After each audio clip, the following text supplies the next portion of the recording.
to Veterans Voice, presented by USAA. We're coming to you from the Optum Podcast Studio here on the campus of Mount Carmel Veterans Service Center in Colorado Springs. You're listening to a special to the Veterans Voice. I'm Ted Robertson. My guest today, Mr. Blake Schwank. I want to make sure that I do that right all the time, Blake. That's all right. I remember when we first met because I'm like, is it Schwank or Schwank? Yeah, and it's Schwank. And it's Schwank. Well, I was in Germany a couple months ago, and they, over there it's Schwank. So, but my wife is, wants it to be Schwank. Anyways. So yeah, I'm going to be Mr. Right. Technology here. I'll be reaching around and touching buttons on occasion as I watch our levels, just to make sure we're not kind of overcooking things as we go through this podcast, because we're here, we got to talk about it. This, you're a technology guy, Colorado Computer Support. Also want to make sure that everybody knows that Colorado Computer Support, our technology partner for Veterans Voice. So much of the equipment, hardware, software that you see here in the studio is with great thanks to Blake Schwank and Colorado Computer Support. Thank you for that, Blake. Oh, you're very welcome, and we appreciate the mission. So, and we got to say, this is the first time you're video recording this, and so I just figured we're doing a podcast about the holidays. This might as well be a Cyber Saturday video because we're talking about cybersecurity in the holidays. Okay. All right. Well, I appreciate being involved in that piece of that, because just a sidebar on Cyber Saturdays, very important pieces of information that you publish every Saturday, and talk about how to access that information and how to subscribe to it, because you have your own YouTube channel. Yeah, so it's all out on our YouTube channel. So if you're sitting there this holiday season and you run out of things, Christmas movies to watch and stuff, you can check out our YouTube channel. If you just go to YouTube and search for Colorado Computer Support, you'll find it. There's over 300 videos. We have regular tech tips. We have cyber tips. We have all of that kind of stuff that is out there to help you protect yourself and run your business better. Yeah, now those are the Tech Tip Tuesdays in addition to the Cyber Saturdays. Right. Tuesday Tech Tips and Cyber Saturday. Two different faces and voices doing those. Talk about your partner and YouTube. Kurt is my sales and marketing guy, does all the all the Tuesday Tech Tips. And then and those are basic things of how to, manage your Outlook, how to do things different in Teams, how to do things, how to take care of your laptop, just basic IT tips. Yeah, and the world is seeing kind of a takeover of Microsoft products, especially in the Office suite, and especially Office 365 is becoming very, very pervasive. Yeah, so most businesses now are either moving to 365, which is Microsoft, or G Suite, Google Email. Both of them have robust platforms for businesses to run their operations on, file sharing and email and everything else. Now, I've been using Microsoft Office products since the 1800s, so I'm used to it, but not everybody's used to the switch. Right. A lot of people were doing their email another way. They were either getting it for free with their website, or smaller ones were still on something called Microsoft Exchange with Rackspace. We're going to talk about that later. Is one of the major cloud providers got hit with ransomware and took out a huge amount of email accounts that people thought were well cared for, and apparently they weren't, and they lost a lot of data. Yeah, Rackspace is a big deal, and it's one of those invisible big deals that we don't know about it until we feel it. Right. And we've been feeling it lately. So You're right. Yeah, we'll hit on that. We'll talk about that. Right here in the thick of holiday things, and the scammers are out in full force. It is time to watch out for those folks. Oh yeah, they're out there, and the holiday season is the time, whichever holiday it is. But over this holiday season, when I was reading a statistic that they go up 30% over the holiday season for a number of reasons. People get distracted, right? So they're sitting here, they're thinking about all the Christmas shopping. Right now it's the 12th. There's 13 shopping days left until Christmas comes. And 13 more chances to get you. Yeah. Well, a lot more than that, right? Because we're all watching for that package. I have a package right now that's lost with Amazon.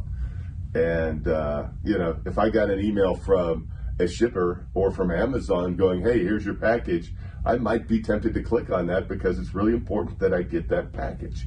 And that's what they're counting on, is that people are going to click on those things, and because they're distracted, they're at work, things are slow in the office, maybe because it's a holiday season and they're just clicking on more things, but they're looking for that stress, anxiety, and then distraction that people have at this time of year. And what does a typical scam look like? What should we be watching out for?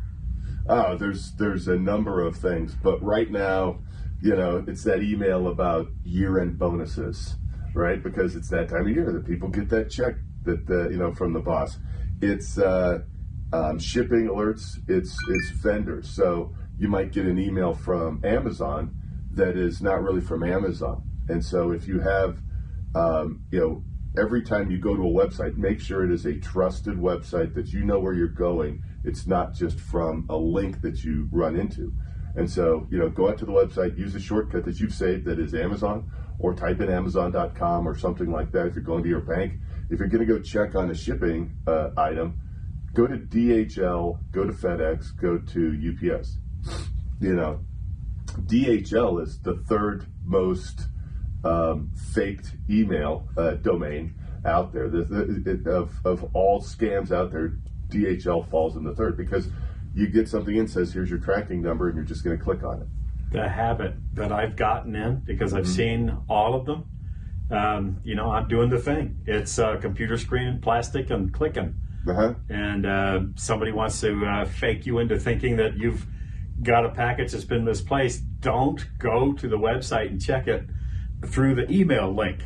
Don't do that. Right. Go straight to the horse's mouth. Go straight, like you said, DHL or UPS or USPS, whichever service they're saying has lost your package. Go straight to that website. Now, when you placed an order, a lot of times you can go right to Amazon, for example, and get your tracking number. Right.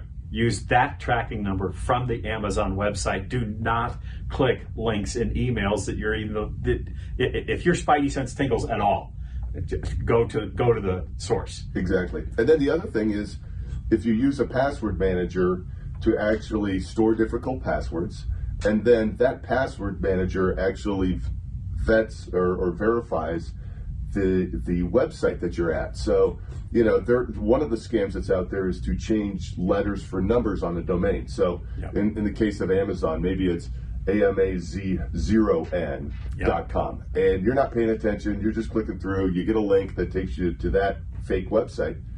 It's going to pop up, ask you for credentials. Well, you're not thinking about it, you may just type it in. But your password manager knows the difference between a 0 and an O every single time. And 0 and O may not be a great analogy, but L and 1, it's easy to swap those out, right? Like back in the old days with the typewriter, lowercase L looks a lot like a 1. A stick. A stick. Yeah. So nobody uses serifs on fonts anymore. So you don't see a 1. I'm going to do it backwards for the camera, but you don't see a traditional 1. Yeah. You just see a straight line. Yeah, and for the kids that are out there, go ask your parents if they've got a typewriter around there. And look, did we even have a 1 on a typewriter? Or we had numbers. Yeah, okay. Yeah, there were numbers. Okay. 1 through 0. Yeah. So, but a lot of times it's just the L and the 1 were the same. Yeah. I think so. Lowercase L's. Yeah. And 1s without the serifs, without the little things that attach to the the foot underneath the the whole 9 yards. Yeah. So we're talking about how you protect yourself and how a business protects itself from all these holiday scams. Yeah. So a lot of people a lot of businesses rely on the cloud host, whether it's Microsoft, Google, Rackspace, whoever it is, to secure their data, and they trust that they're doing it. Well, this Rackspace example that happened last week is a perfect example that they don't guarantee you access to your data and backup of your data. So what a business needs to do, and this is whether you're 10 employees or 2,000 employees or 100,000, is back up your data, number one. If you have your data backed up, whether it's your email, whether it's your files, whether it's whatever, you can recover from the worst things. You might be down a little bit, but you can recover. And that's one of the things that happened at Rackspace is a lot of companies did not realize that Rackspace didn't guarantee their backups. Whereas there are tools out there that will back your data up that you can plug into your email that will back it up. The other thing is an external email filter. So an external email filter is something that you put in between the internet and your Microsoft 365 or your Google. We used to think of it as just a spam filter, but now it's so much more. It has more intelligence in there. It's another layer of security on top of Microsoft 365 or G Suite. It's kind of like protecting your house. You can lock your doors, and that's the spam filter that Microsoft and Google provide that gets rid of most of that junk. But adding an alarm system is what we do by adding in the email filtering. So it's something else that's looking there to warn you and alert you if something bad comes in and block those fake DHL emails or stuff. You know, not everything is perfect. Each is going to get a big chunk of it, but it's going to reduce the likelihood that it gets through. The other layer of security, so we've got the alarms, we got the doors locked. Let's add some cameras outside, right? That is DNS filtering. So DNS filtering is a content filter. We used to just put it in place to make sure that employees weren't surfing porn at the office, something like that. Mm-hmm. Well, now it does a lot more than that. It does a really good job of blocking malicious sites. And you can set it up so you don't have to have a content filter at every office. Used to be that it was sitting on your firewall, but now it's out in the cloud. So it's on every computer, and whether they're sitting at home or in a hotel or anywhere else, before, you know, when they click on a link, this checks it out to make sure it's not inappropriate content and that it's not malicious content. So if you accidentally click on, instead of DHL.com, you click on DH1.com, mm-hmm. It's going to stop you from going to that site. And, you know, it is the reason why we have so many layers is because the attackers are out there and they are constantly changing their tactics. And this isn't just a kid in a basement. These are enterprises that have profits and loss statements, they have boards, and they are trying to go out and figure out how to attack your business to take your money while your employees are distracted over the holidays. So remember, your employees are going to make mistakes. It's most likely it's not malicious, it's just that they're distracted, they're stressed, Christmas is coming. So make sure you got backups, make sure you're filtering your email, make sure that you've got a content filter out there to keep them from clicking on things, and make sure you keep them trained and keep talking about this stuff. Yeah, I keep thinking that email is the patio door that you left unlocked. Uh-huh. You gotta be so careful. So all of these other layers that you're talking about are things that you need to add.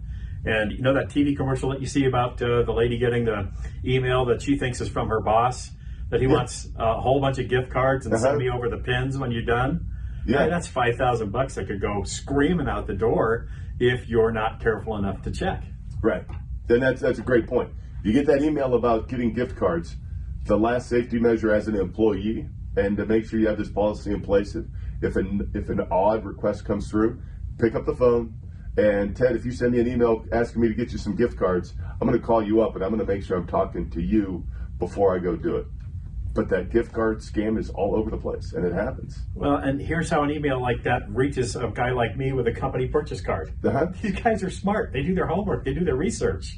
That means they could be looking at your social profiles. They're looking at all kinds of company records and things like that. They're getting it everywhere, and they know a lot about you before they reach out to you. Right.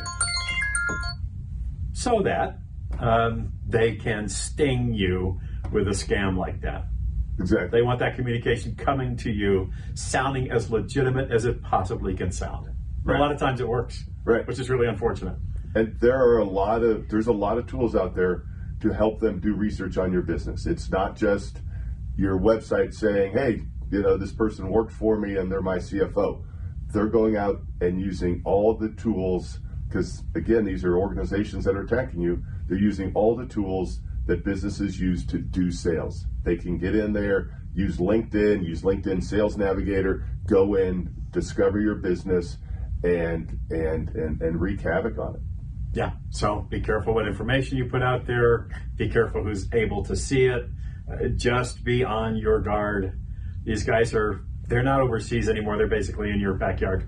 Right. Or your living room. Right. And it's a little spooky, a lot creepy. Mm-hmm. But if you don't think about it in those terms, you could get lax and you could make a big mistake with a simple click of one link. Could be over for you for a while. Exactly. And we don't want that to happen. So, Blake, how about this? A few takeaways for the consumer all the way up to the business owner, and then we'll close this one out. Yeah, so for the consumer, just be careful, whatever's popping into your email box. You know, when you're out there searching for some place to go shopping for the grandkids, make sure that you're going to legitimate sites. There's a ton of pop-up sites out there. It's easy to start a retail site. So if your kids really if the grandkids really want some toy, make sure you're getting it from some legitimate site, okay? And always question what pops into your email box. And they know that, you know, there's a ton of scams out there on grandparents and their grandkids and stuff. So just be careful when you're clicking on things. For businesses, make sure you have a plan. Make sure you have a disaster plan. Make sure that, you know, here in Colorado Springs, we don't worry about too many disasters. If you're in Florida, Texas, someplace like that, they get a lot of bad weather, a lot of stuff. They typically plan more than we do. A lot of parts of the U.S. really don't get that many disasters. So they don't think about it. They don't plan all the time. Make sure that you do a little tabletop exercise and say, okay, what happens now if our mail's gone for 2 weeks? What if our email doesn't work for 2 weeks? What if we can't get to our files? What if our files are gone? And then use that to determine, you know, what you need to do, where you need to put that priority and the funding to fix it. You know, Blake, we'll do a handful of these podcasts. I'm thinking one of them ought to be backing up, back up, back up, back up, back up. Yes. Right? How many times does a man who owns a business like yours have to tell that to people? And how many times are you rescuing people? Yeah. And how many times can they not be saved? Well, and I think that's the big threat to small businesses is it's very hard to start a business and run a business. And if you look at the statistics, it's really tough for businesses in the early stages, the 5, 10, 15 employees. They don't have the systems in place. They don't have the processes in place. If all of a sudden, and that's one of the sad things about Rackspace is a lot of them are running their businesses by email. That was their customer relationship manager program was Outlook. Email is not your filing cabinet. Right. It's not your filing cabinet. And there's going to be businesses that go out of business because of that. Yep. You get to a more mature, you know, our 500-person clients, 1,000-person clients, they have a ton of other systems in place. They have other tools in place. If they lose one of them, it is going to be a pain, but it's going to be a huge pain. But it's not going to shut them down like it will the 5 or 10-person company. All right, coming up in another video not too long from now, we're taking on Rackspace. Oh, what a problem there, huh, Blake? Blake, before we get out of here, let's give people contact information where they can reach you and talk about what we talked about today with you. As are my systems secure? Am I doing this the right way? And just to, you know, because we're a military-themed podcast, is the military connected community more vulnerable than the rest of the community? Well, the Department of Defense is obviously a much bigger target that you know, people are going to go after. But the problem is if you go after the Department of Defense or any of the big government agencies, you're going to have the world come down on you. If you go after a 50-person company, the world's not going to come down on you and attack you. So yeah, the military's at risk. Military with travel and everything else, that's going to be found out through social media. They're going to know that you moved. They're going to know that, you know, they're going to learn more about you on social media and possibly come after you. But I'm not sure that the individual military person is more at risk than others. All right, the little pot-bellied 35-year-old eating Hot Pockets in the basement on mom's couch, those days don't exist anymore. These guys are sophisticated. They know what they're doing. Stay safe. Get in touch with Blake at Colorado Computer Support. Blake, what's the contact info? So you can find us at www.coloradosupport.com or at 719-439-0599. And yeah, if we can help your business, we do business IT support, you know, for medium, large businesses all across the country. We're a service-disabled, veteran-owned small business, and you know, here to help people stay secure. Blake Schwank, Colorado Computer Support, veteran-owned, veteran-friendly, the exclusive technology partner for Veterans Voice, which is presented by USAA and coming to you from the Optum Podcast Studio here on the Mount Carmel Veterans Service Center campus in Colorado Springs, Colorado. We'll be back with more the next time we're taking on Rackspace.